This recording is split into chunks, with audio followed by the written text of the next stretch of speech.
तो हेलो दोस्तों, कैसे हो आप सब। आज ध्रुव राठी की नई वीडियो आ चुकी है एक डॉक्यूमेंट्री को लेकर, जिसको हम देखेंगे और देखते हैं कि आज ध्रुव राठी जो है क्या वीडियो लेके आए हैं और किस टॉपिक के ऊपर लेके आए हैं। वीडियो को एंड तक देखना, वीडियो को लाइक कर देना, चैनल को सब्सक्राइब कर लेना, तुम्हारे भाई का चैनल है। तो देखते हैं और लाइव रिएक्शन करते हैं। तो बिना किसी देरी के हम वीडियो स्टार्ट करने जा रहे हैं। वीडियो में एंड तक बने रहना। तो वीडियो स्टार्ट करते हैं।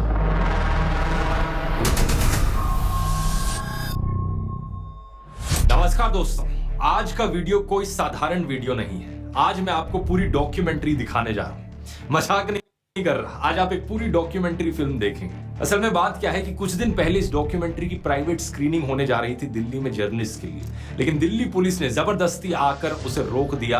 कहा कि परमिशन नहीं है और इस डॉक्यूमेंट्री को देखना बैन कर दिया। आप तो जानते ही होंगे दोस्तों कि ये पहली बार नहीं है ऐसा हो रहा हो देश में। इससे पहले बीबीसी की इस डॉक्यूमेंट्री पर बैन लगाया गया। फिर खबर आ रही है कि दिलजीत दोसांझ की नई फिल्म पंजाब 95 इंडिया में रिलीज नहीं हो पा रही है क्योंकि सेंसर बोर्ड परेशानियां कर रहा है। दिलजीत ने ट्वीट करके कहा कि अभी के लिए सिर्फ इंटरनेशनली रिलीज हो रही है, बिना किसी कट्स के साथ। अब हैरानी की बात देखो, दूसरी तरफ कुछ ऐसी फिल्में हैं जिन्हें सरकार के द्वारा इतना प्रमोट किया जाता है कि उन्हें स्पेशल ट्रीटमेंट मिलती है। The Sabarmati report, Kerala story, accidental prime minister, Veer Savarkar, ये फिल्में ना सिर्फ सिनेमा हॉल में रिलीज होती हैं बाकी फिल्मों की तरह, बल्कि अक्सर इन्हें टैक्स फ्री भी बनाया जाता है। इनकी स्पेशल स्क्रीनिंग भी कराई जाती है पार्लियामेंट में मिनिस्टर्स के सामने, और प्रधानमंत्री खुद भी इनका प्रचार करते हैं ट्वीट करके। और वो भी तब जब ज्यादातर समय इन फिल्मों में झूठी कहानी और झूठा प्रोपेगेंडा भरा होता है। लेकिन अगर कोई ऐसी फिल्म हो जो इनकी आलोचना कर दे या किसी दूसरी पार्टी को थोड़ा फेवर कर दे, तो वो डॉक्यूमेंट्री ही क्यों ना हो, उसकी प्राइवेट स्क्रीनिंग पर भी बैन लगा दिया जाएगा। ये जो डॉक्यूमेंट्री है जिसे आज आप देखने जा रहे हो, इस फिल्म को बनाने वाले लोगों ने मुझे रीच आउट किया इस घटना के बाद और पूछा कि क्या मैं अपने YouTube चैनल पर इसे रिलीज करना चाहूंगा। तो मैंने ये फिल्म देखी और सोचा क्यों नहीं।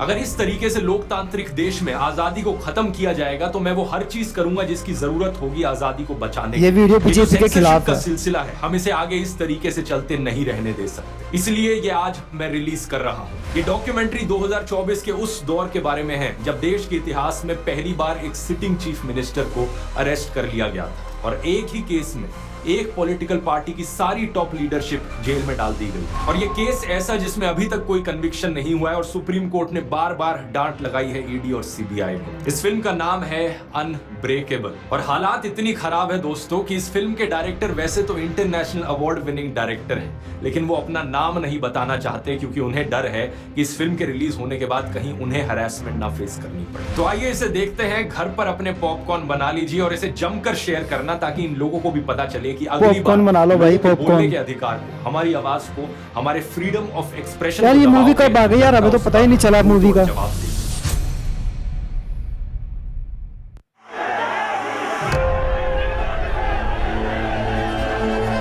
वो तुरी अरविंद केजरीवाल के ऊपर वीडियो बना रखी है भाई, फिल्म बना दी अरविंद केजरीवाल के ऊपर। केजरीवाल पहली बार सरकार कमाल कर दिया भाई।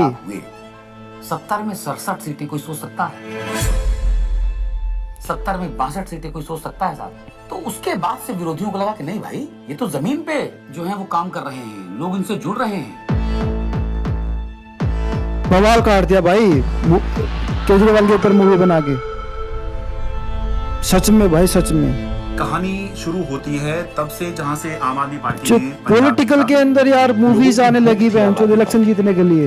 उन्होंने कमाल है भाई। पार्टी हमें चाहिए, लोगों ने वोट दिया और पंजाब में आम आदमी पार्टी का जन्म हो गया।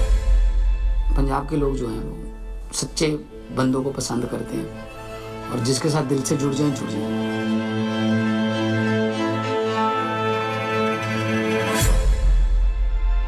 आम आदमी पार्टी गुजरात को भविष्य देगी।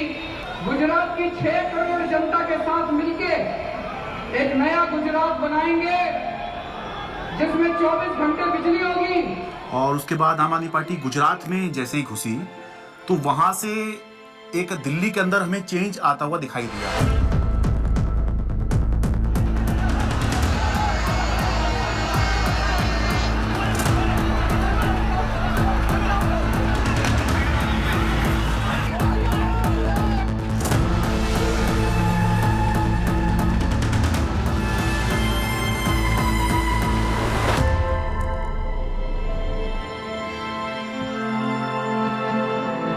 पता नहीं मुझे ऐसे क्यों लग रहा है कि ध्रुव राठी ने ही ये फिल्म बना रखी है या फिर शूटिंग करवा रखी है यार, पता नहीं। ये तो वीडियो में भी एंड तक बने रहेंगे तब पता चलेगा, ऐसे नहीं पता चलेगा भाई, पता ही नहीं लग रहा यार क्या चीज़ है।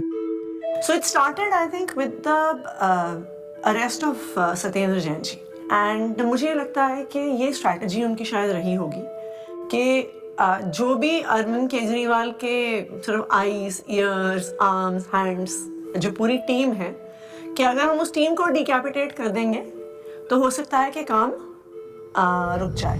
टेबल में बैठे होंगे बीजेपी के 3-4 लोग बड़े बड़े, बोले यार अब केजरीवाल को बेईमान साबित करने का क्या तरीका। किसी ने आइडिया दिया होगा कि कुछ घोटाला, बोले यार कोई घोटाला कैसे, कोई चिपकेगा नहीं इस आदमी पे। दिल्ली के स्वास्थ्य मंत्री सत्येंद्र जैन को ईडी ने हिरासत में लिया। एनफोर्समेंट डायरेक्टरेट ने सबसे पहले अरेस्ट होने वालों में मैं था। ऐसे तो कोई कर्म किए नहीं थे कि जेल चले जाए। फिर मैंने कहा ऐसे कर्म भी नहीं किए थे मंत्री बन जाए। तो क्योंकि मुझको पूरा केस पता था तो मुझे लगा ठीक है, एजेंसी अगर अरेस्ट कर रही है थोड़े दिन में छूट जाएंगे। Why are they threatened by us? And the answer to me is very clear. आम आदमी पार्टी केवल एक सरकार या 10 नेताओं की पार्टी नहीं है। आम आदमी पार्टी एक सोच है। तब तक जो भी गिरफ्तार होते थे, पॉलिटिकल लोग भी जो गिरफ्तार होते थे, महीने में, 2 महीने में, 3 महीने में निकल के आ जाते थे।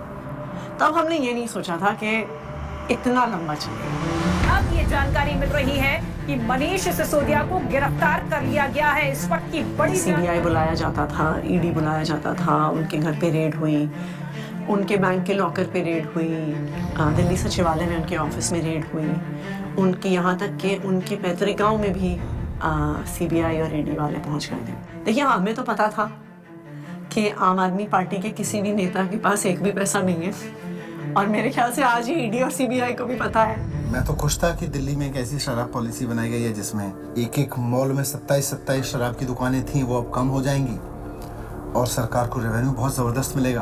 तो मैं तो खुश था कि अच्छी पॉलिसी बनाई गई है और कई राज्य इस पॉलिसी को देख रहे थे, पर अचानक इन्होंने चिल्लाना शुरू किया है तो स्कैम हो गया है। अगर एक अच्छी पॉलिसी को ये स्कैम करार देके सीबीआई और ईडी में केस रजिस्टर करा सकते हैं तो किसी भी हद तक जा सकते हैं। मनीष सिसोदिया को ईडी ने गिरफ्तार कर लिया है। तिहाड़ जेल में पूछताछ के बाद मनीष सिसोदिया को अब ईडी ने गिरफ्तार कर लिया है। इससे पहले सीबीआई ने उनको गिरफ्तार किया था और वो इसमें डीएमएलए में 2 ही कंडीशन में बेल हो सकती है। पहली कंडीशन, या तो जो सरकार का इन्वेस्टिगेशन एजेंसी है वो कह दे कि केस नहीं। दूसरी कंडीशन, ये डॉक्यूमेंट्री केजरीवाल ने बनवाई है शायद, अब मुझे कुछ लग रहा है, सारे कागज और ध्रुव राठी इसको प्रेजेंट कर रहा है। तो भाजपा की इन्वेस्टिगेशन एजेंसी क्या करती थी, लाखों की तादाद में कागज डाल दिए। अब जज साहब कितना टाइम लगाएंगे वो देखने को, 10 साल। हमने प्रोसीडिंग्स भी पूरी देखी थी सुप्रीम कोर्ट के अंदर। भाई देश में क्या क्या हो रहा है बेंचो, जो जिस तरह कमेंट्स किए थे उससे ऐसा लग कुछ रहा नहीं पता लग रहा भाई। ही नहीं, सुप्रीम कोर्ट ने यहाँ तक कह दिया था कि आपका केस जो है सरकारें कैसे क्या कर रही है, किस तरह का केस आप बना के लाए हैं, क्योंकि सीबीआई के बाद मनीष सिसोदिया को ईडी ने भी गिरफ्तार कर लिया था, तो दोनों ही के अंदर जमानत उनको चाहिए थी। अब जब जैसे ही 30 अक्टूबर का दिन था, सुप्रीम कोर्ट ने बेल रिजेक्ट कर दी। जेल में पूछताछ के बाद मनीष सिसोदिया को अब ईडी ने गिरफ्तार कर लिया है। इससे पहले सीबीआई ने उनको गिरफ्तार किया था और वो तिहाड़ जेल में। सीधे चलते जितेंद्र शर्मा के पास। जितेंद्र बताइए, ईडी ने गिरफ्तार कर लिया है मनीष को? जी बिल्कुल, आप देखिए दूसरे दिन लगातार जो ईडी है वो मनीष सिसोदिया को अरेस्ट करके उनका टारगेट अरविंद केजरीवाल था। इनको ये लगा था, इनके कैलकुलेशन में, कि पार्टी के साइकी में फर्क पड़ेगा, लोग टूटते जाएंगे। तो इसका मतलब ये है कि डेस्परेशन के मापदंड पे तो भारतीय जनता पार्टी अपने लास्ट थ्रेशोल्ड पे पहुंची और भारतीय जनता पार्टी की लीडरशिप भी उस थ्रेशोल्ड तक पहुंच गई कि अब और कोई तरीका नहीं है इनको जेल में डालने। बड़ी खबर यह है, आम आदमी पार्टी के सांसद संजय सिंह गिरफ्तार कर लिए गए हैं। आपके सांसद संजय सिंह की हो गई है गिरफ्तारी। ईडी ने करते थे संजय सिंह, उस पर कहीं ना कहीं एक बड़ी चोट फिलहाल आम आदमी पार्टी के लिए रहेगी, लेकिन राजनीतिक रूप से ये नुकसान तो है ही, लेकिन क्या सरकार का पक्ष रहेगा शराब नीति मामले में जब ये गिरफ्तारी हुई है, इसका भी इंतजार रहेगा। अब ये अपने आप में काफी ज्यादा। तो भगत सिंह ने अपनी किताब में लिखा कि उनके छोटे भाई जब उनसे मिलने आए, फांसी की सजा हो चुकी थी तब तक, उन्होंने लिखा कि उन्हें ये फिक्र है हरदम नया तर्जे जफा क्या है। जफा मतलब अत्याचार। उन्हें ये फिक्र है हरदम नया तर्जे जफा क्या है। हमें भी शौक है देखे सितम की इंतहा क्या है। इस सरकार के ऊपर बिल्कुल फिट बैठता है कि ये सितम करने पे आए हैं और हम इनकी सितम की इंतहा देखना चाहते हैं। 2200 करोड़ रुपए की रिश्वत खिलाई अडानी ने। 2200 करोड़ रुपए की रिश्वत आपके अधिकारियों को। 2200 करोड़ की रिश्वत। सर वो क्या बोल रहे हैं सर? वो आप इधर बोलेंगे तो उधर बोलेंगे। जिस तरीके से पार्लियामेंट में और पार्लियामेंट के बाहर अगर अरविंद केजरीवाल और पार्टी के वॉइस को एक स्ट्रक्चर करके जनता और देश के सामने रख रहे थे, बीजेपी उससे बहुत इरिटेटेड और फ्रस्ट्रेटेड थी। मैंने तो अपने घर के सामने एक बैनर भी लगवा दिया था कि फक्कड़ हाउस में ईडी का स्वागत है। अब कहानी जो है अलग लेवल पे पहुंच गई। अरविंद केजरीवाल भी ये बात समझ रहे थे कि जब एक के बाद एक नोटिस आ रहे हैं तो देर सवेर ईडी जो है उनको गिरफ्तार करने आएगी। हमारा एक व्हाट्सएप ग्रुप है पार्टी की लीडरशिप का, जिसमें एक खबर आई थी कि ईडी वाले अरविंद जी के घर पहुंच गए हैं 6 फ्लैग स्टाफ रोड पे। एंड मुझे याद है मैंने ओबरॉय के फ्लाईओवर के नीचे से फिर हमने गाड़ी का यू टर्न लिया था और फिर 6 फ्लैग स्टाफ रोड जो सिविल लाइंस में है वहाँ पे पहुँचे थे। मुझसे पहले सौरभ भारद्वाज पहुँचे थे वहाँ पे। इतने में उन्होंने बैरिकेडिंग दोनों तरफ कर दी, बट मैं बैरिकेडिंग से पहले ही जो है वो अंदर पहुँच गया था मैं। तो मेरे को अंदर से किसी का मैसेज आया which was very sad thing to imagine. Arvind Kejriwal ji अपना बैग पैक कर रहे हैं और एक मुख्यमंत्री अपने घर में ही असहाय है, आप सोचिए। और वहाँ जो पुलिस खड़ी है वो उसके लिए नहीं खड़ी है, वो इसलिए खड़ी है कि किसी और को आने नहीं देंगे। उसके यहाँ जो ईडी के जो अफसर हैं वो उसको कह रहे हैं कि अब आप बैग पैक कर लो, आपको अरेस्ट कर रहे हैं। ईडी दफ्तर ले जाया जा रहा है अरविंद केजरीवाल को।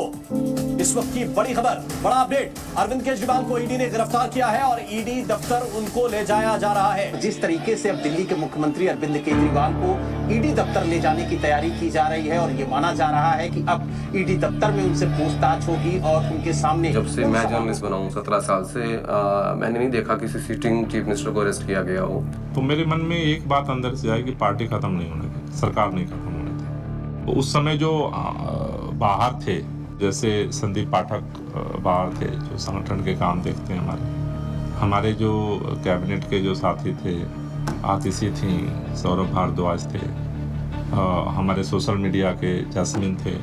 तो फिर हम सब लोग हमारे घर पे ही हमने सबको बोला, हम लोग वहीं धीरे धीरे वहीं गैदर हुए। अब ये देश को बचाने की लड़ाई है, तानाशाही के खिलाफ लड़ाई है और सभी मिलकर के लड़ेंगे और इस लड़ाई को जीतेंगे। कल 10 बजे भारतीय जनता पार्टी के मुख्यालय पर हम इसके खिलाफ प्रोटेस्ट शुरू करेंगे।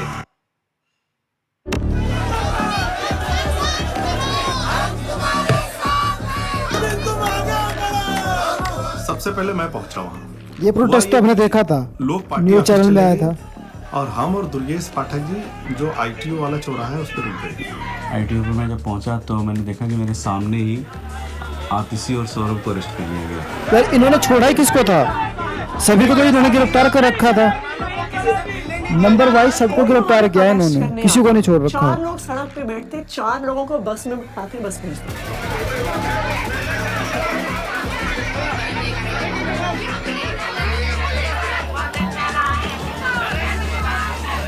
ITO के ऊपर एक फुटओवर ब्रिज है, ऊपर अगर आप जाओगे तो मैं लोकेशन चेंज करता रहता था। भाई साहब बड़ी बेरहम सरकार है भाई, बहुत ही ज्यादा बेरहम सरकार है। इससे ज्यादा कुत्ती सरकार नहीं देखी बहनचोद। बीजेपी सरकार ये हरकत भी कर सकती है किसी पार्टी के साथ, छोटी पार्टी है, सभी को ही गिरफ्तार कर लिया भाई। करके बोलता था अभी रुक जाओ 10 मिनट, मैं जहाँ बोलूँगा उस डायरेक्शन में जाना।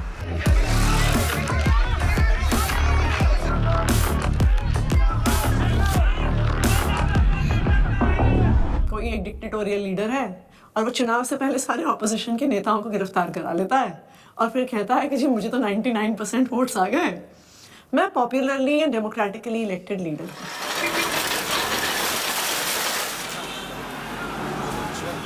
Can I have water? इसको इधर रख सकते हैं बगल में? भाई अरविंद केजरीवाल भी आ गए। इस टेबल को इधर रख दीजिए। 2013 में सबसे पहले ये बंदा सॉलिड है भाई। वोट क्यों दिया? हम तो कुछ भी नहीं थे, कभी कहीं सरकार नहीं चलाई थी, हम तो ये भी नहीं कह सकते थे हमने ये काम करके दिखा दिया हमें वोट दो।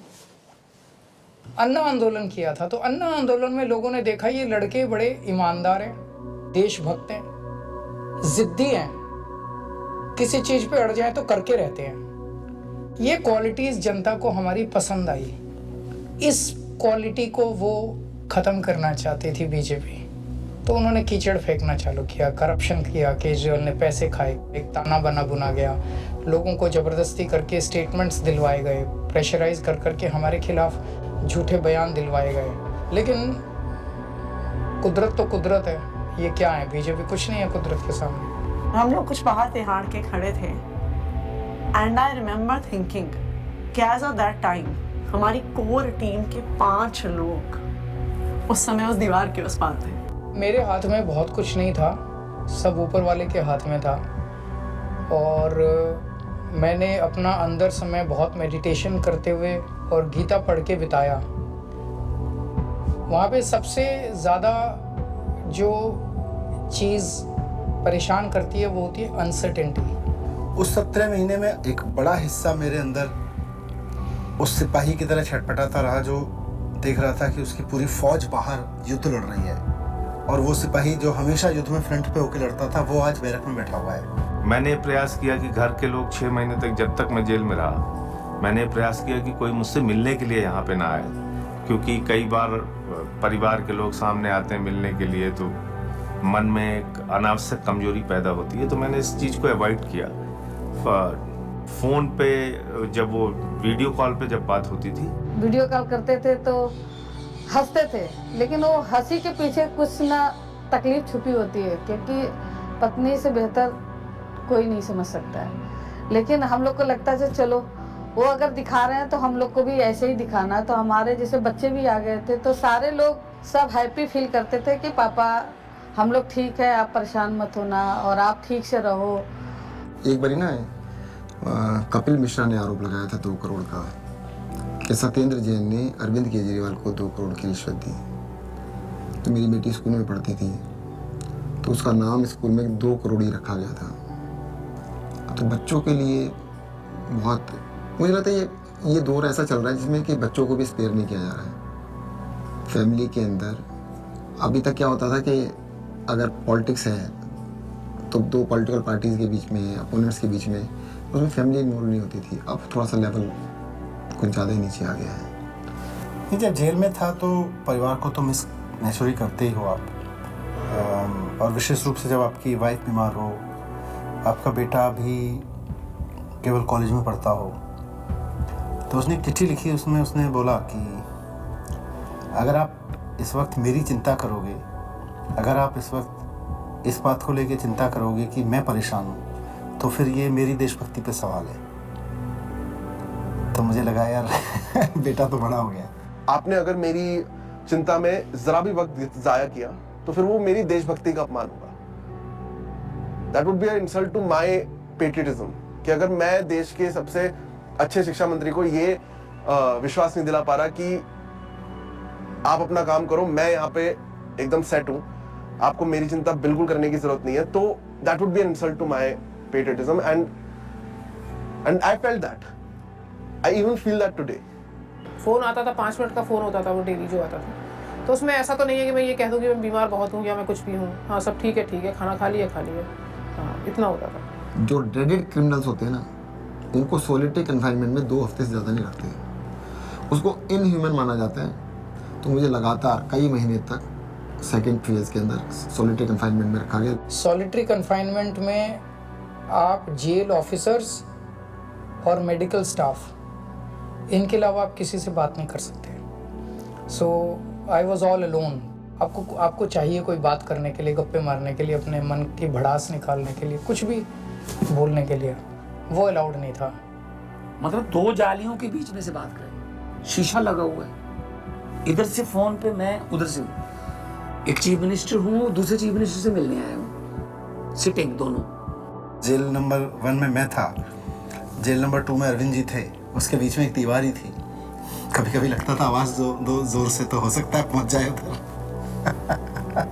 कई बार जेल के अंदर जब ऐसे मौके आते थे, ऐसे मोमेंट्स आते थे जब आदमी कमज़ोर फील करता था, तब मुझे लगता था यार मनीष की तरफ मैं सोचता था कि मनीष को 1.5 साल हो गया, उसकी तो वाइफ भी इतनी बीमार है, वो नहीं टूटा, सो हमें भी हिम्मत रखनी है। ये बड़ा वो था कि उन्होंने मेरी दवाइयाँ रोक दी। 15 दिन के लिए मैं शुगर का पेशेंट हूँ और 10 साल से मैं इंसुलिन पे हूँ, और 15 दिन उन्होंने मुझे इंसुलिन दी, मेरा शुगर 350-400 पहुँचने लग गया।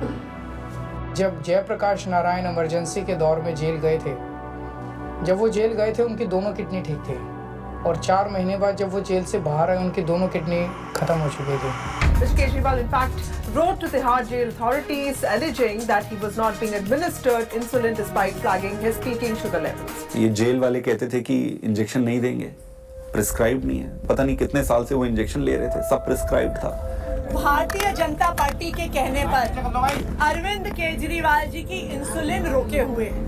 ऐसा लगने लगा कि यार क्या ये जेल में रख के इनको मारने का प्लान बना रहे हैं। क्योंकि पॉलिटिक्स एक अलग होती है, लेकिन पॉलिटिक्स का मतलब ये नहीं होता है कि मैं आपको निपटा ही दूंगा। तो ये इंसुलिन वाली बात जो है ये तो निपटाने वाली बात है। विरोधी होते हैं राजनीति में, लेकिन दुश्मन नहीं होते। कोर्ट के आदेश पर डॉक्टर्स की कमेटी बनती है, उसके बाद जो है इंसुलिन दी जाती है। आम आदमी पार्टी का मोराल जो था वो डाउन था। क्यों? कि आम आदमी पार्टी जो है वो 2 चीज पे चलती है, केजरीवाल का नाम और वॉलंटियर का काम। वो दौर थोड़ा ऐसा था कि लगा था कि अब आम आदमी पार्टी जो है वो अब बचेगी नहीं, क्योंकि केजरीवाल के बाद कौन। कई बार ऐसे क्षण आए, ऐसे मोमेंट्स आए जब लगा कि अब तो सब खत्म हो गया, अब सब बर्बाद हो गया, there is no coming back from this, we have hit rock bottom.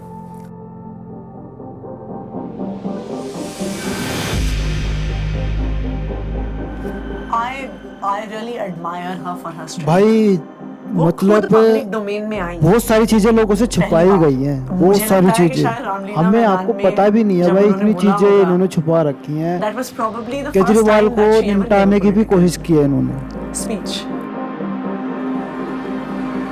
सभी भाइयों बहनों माताओं बुजुर्गों, आप सभी को मेरी राम नाम। अच्छा, मेरे को तो समझ नहीं आ रहा था अरविंद कैसे संभालते हैं। मैं तो बार बार यही सोचती थी कि वो तो हमेशा इसी उसमें रहते हैं। It's such a turmoil, it is not easy. मेरी पत्नी ने आज तक कभी पॉलिटिक्स में पार्टिसिपेट नहीं किया था, कभी वो सामने नहीं आई, आपने कभी उनको नहीं देखा होगा, वो हमेशा शी एंकर्स द हाउस। लेकिन इस दौरान मजबूरी में उन्हें बाहर आना पड़ा, सामने आना पड़ा। कुछ प्लानिंग नहीं थी, इट्स जस्ट दैट कि मैं अरविंद जी से मिलने गई, उन्होंने कहा कि ये मेरा मैसेज पार्टी तक दे दो, क्योंकि ये एप्रीहेंडेड की पार्टी में तो बड़ी खलबली में जो भी है, उन्होंने एक मैसेज दिया और उस मैसेज की मैंने एक वीडियो रिलीज कर दी, अरविंद जी का मैसेज। तो वो स्लोली शायद एक एंकरिंग हो गई मेरी, और मेरा एक रोल डिफाइन हो गया, मेरी एक जिम्मेदारी डिफाइन हो गई। और जिस तरह से वो सारे पार्टी के सीनियर लीडर्स से, चाहे वो पंजाब के थे, चाहे वो देश भर के दूसरे राज्यों के थे, चाहे वो दिल्ली के थे, सबसे मिल रही थी, सबको हौसला दे रही थी और सबको एकजुट रखा उन्होंने, वो मुझे लगता है कि काफ़ी काबिल तारीफ़ है। उनके साथ जो है विधायकों की मीटिंग कराई गई ताकि सबका भरोसा बना रहे कि हाँ, घबराने की ज़रूरत नहीं है, अभी भी सब कुछ ठीक है। तो वो संवाद पार्षदों के साथ में, विधायकों के साथ में, मंत्रियों के साथ में, सांसदों के साथ में, ये सब सुनीता केजरीवाल ने ये सब किया। मुझे याद आ रहा है कि मार्च के शायद आखिरी दिन रहा होगा, दिल्ली के अंदर रामलीला मैदान में इंडिया ब्लॉक की एक बड़ी रैली हुई, और वो रैली इसलिए हुई कि एक तरफ अरविंद केजरीवाल को गिरफ्तार किया था, मौजूदा मुख्यमंत्री को गिरफ्तार किया था, देश में ऐसा पहली बार हुआ। दूसरी तरफ झारखंड के मुख्यमंत्री हुआ करते थे, उनको गिरफ्तार किया गया था। तो दिल्ली में आम आदमी पार्टी ने इसकी अगुवाई करी, इस इंडिया ब्लॉक की रैली की, और रामलीला मैदान में बड़ी रैली हुई। और उस रैली का जो अचीवमेंट था कि इंडिया ब्लॉक के सारे बड़े नेता उस एक मंच पर आ गए, अपनी सारी जितनी भी उनकी आपसी विवाद हैं, आपसी मतभेद हैं, जो होता है, होगा भी, पहले भी था, आगे भी होगा, लेकिन उसके बावजूद भी जब अरविंद केजरीवाल की गिरफ्तारी का मुद्दा था, तो उसको लेकर सोनिया गांधी, प्रियंका गांधी, राहुल गांधी, ये तीनों जो हैं उस दिन इंडिया ब्लॉक की रैली में आए, और सारे बड़े नेता जितने गठबंधन में हैं, चाहे वो अखिलेश यादव हों, शरद पवार हों, और उससे जो है एक माहौल बना कि बीजेपी से लड़ने के लिए, या बाद में बीजेपी ने जब ये इंडिया गठबंधन बनते देखा तो एनडीए भी कहना शुरू कर दिया, उससे पहले बीजेपी ही चल रही थी। एनडीए से लड़ने के लिए एक इंडिया ब्लॉक जो है वो अब बन गया है, जिसमें मिलके जो है बीजेपी को चुनौती दे सकती है। भारतीय जनता पार्टी इसलिए इस मॉरल वॉर को हार गई क्योंकि हमारे तमाम नेताओं के गिरफ्तार होने के बावजूद भी हम एक दिन भी डिफेंसिव नहीं थे। ये जेल भेज दें, कितने मुकदमे हमारे पे रोज चल रहे हैं, कोर्ट की तारीख आती है, जाते हैं, भुगतते हैं, पुलिस वाले आते रहते हैं, एसएचओ बदलते रहते हैं, रोज मुकदमे होते रहे। आम आदमी पार्टी का जो डीएनए है वो भारतीय जनता पार्टी के आगे झुकेगा नहीं, दबेगा नहीं, रुकेगा नहीं, और आम आदमी पार्टी इसीलिए जिंदा है। एक अहम मुकाम जो था इस संघर्ष का तब आया जब अचानक से 2 अप्रैल को सुप्रीम कोर्ट ने संजय सिंह को जमानत दे दी। संजय सिंह को जमानत मिल गई है।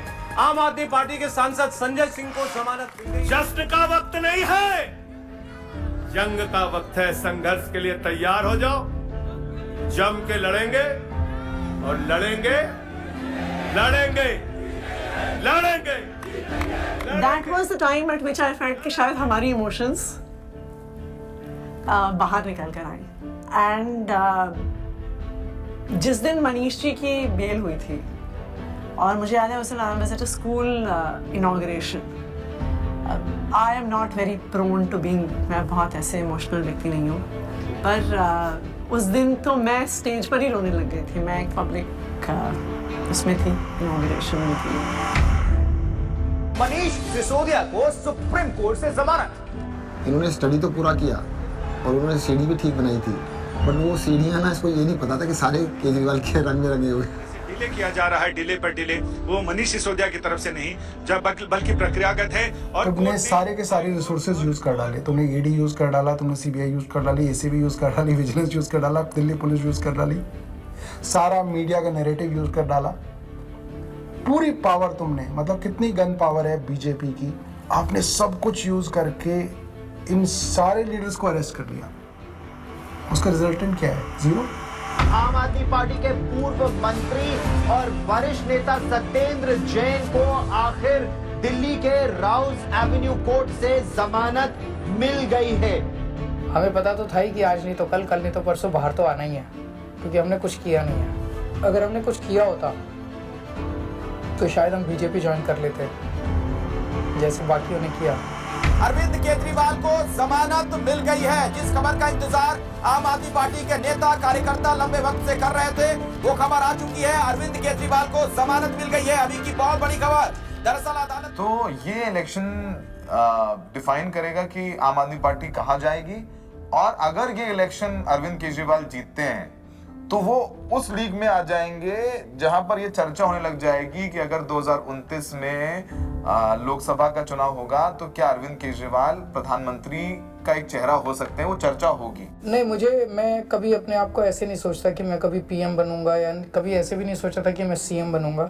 सो पीएम बनना मेरी ज़िंदगी का कोई मकसद नहीं है, लेकिन जो भी सरकार आए इसे ख़त्म करना होगा। मैं चुनाव के टाइम में चुनाव लड़ो, आपस में एक दूसरे को गाली गलौज मत करो, आपने जो काम किए वो जनता के सामने रखो, आप जो विजन लेके आए हो वो जनता के सामने रखो। जनता को जो पार्टी पसंद आएगी उसको जिताएगी। जीतने के बाद सारी पार्टियों को मिलके फिर काम करना चाहिए, देश के लिए काम करना चाहिए, चाहे पक्ष में हो विपक्ष में हो। विपक्ष को कंस्ट्रक्टिव क्रिटिसिज्म करना चाहिए ताकि सरकार अच्छा काम कर सके, लेकिन एक दूसरे का जेल में डालना ये अच्छी राजनीति नहीं है। मैं दिल्ली की जनता से पूछना चाहता हूं, मैं देश की जनता से पूछना चाहता हूं कि क्या केजरीवाल ईमानदार है कि गुनहगार है। दोस्तों, 2 दिन के बाद, आज से 2 दिन के बाद मैं सीएम की कुर्सी से इस्तीफा देने जा रहा हूं, और मैं तब तक सीएम की कुर्सी पे नहीं बैठूंगा जब तक जनता अपना फैसला ना सुना ले। Did you anticipate his resignation, and why did he resign? रुके न जो, झुके न जो, दबे न जो, मिटे न जो, हम वो इंकलाब हैं, जुल्म का जवाब हैं, हर शहीद हर गरीब का हम ही तो ख्वाब हैं। रुके न जो, झुके न जो, जी रहे हैं इसलिए कि प्यार जग में जी सके, प्यार जग में जी सके, प्यार जग में जी सके। जब हमने पार्टी बनाई थी तब सभी नेताओं और मीडिया ने कहा था कि इनकी एक भी सीट नहीं आएगी, लेकिन जनता ने मुझे मुख्यमंत्री बना दिया।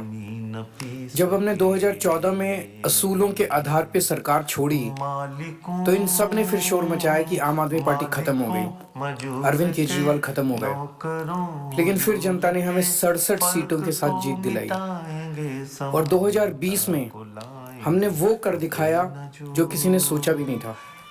हमने अपने काम के नाम पे वोट मांगे, शिक्षा और स्वास्थ्य के नाम पे वोट मांगे। सबने कहा कि इस देश में शिक्षा और स्वास्थ्य पर कोई वोट नहीं देगा, लेकिन जनता ने फिर सबको गलत साबित कर दिया। जनता ने कहा अगर आप हमारे लिए काम करोगे तो हम आपको पावर देंगे।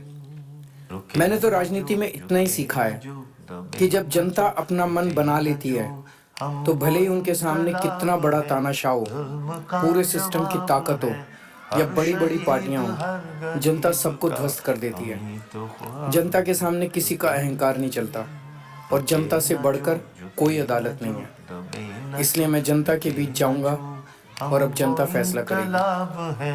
जुल्म का जवाब है हर शहीद हर गरीब का, हम ही तो ख्वाब है रुके न भाई एप्रिशिएट दिस वीडियो यार। मतलब इतना कुछ छुपाया गया है। बीजेपी यार लगी पड़ी है, सरकारों को मारने में लगी पड़ी है। साफ साफ बात है यार, सरकार को बस ख़त्म करना चाहती है कि अकेली सरकार रहेगी बीजेपी। तो भाई वीडियो को देख के मुझे तो लगता है कि यार आम आदमी पार्टी के साथ बिल्कुल अन्याय हो रखा है, बहुत ज़्यादा अन्याय हो रखा है। इतना अन्याय करना सही नहीं है। राजनीति है, राजनीति है, राजनीति की तरह रहनी चाहिए। ऐसा नहीं है कि एक दूसरे को मारने को तरह हो। बीजेपी का बहुत ही गंदा वाला रूल है भाई। चलो आज के लिए इतना ही, फिर मिलता है अगली वीडियो में। तब तक के लिए बाय।